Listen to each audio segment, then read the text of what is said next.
सच की आवाज़ NPS news में आपका इस्तकबाल है। मैं हूं मोहम्मद जावेद। देखिए आज की अहम खबर।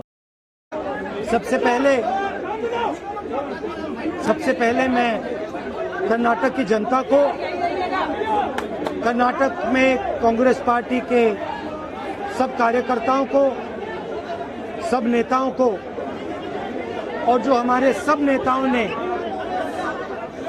कर्नाटक में काम किया उनको बधाई और धन्यवाद देता हूं।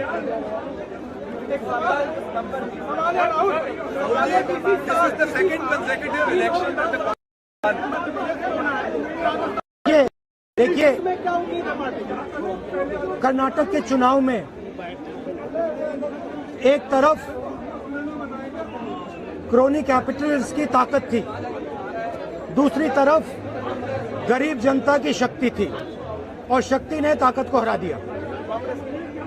और यही हर स्टेट में होगा।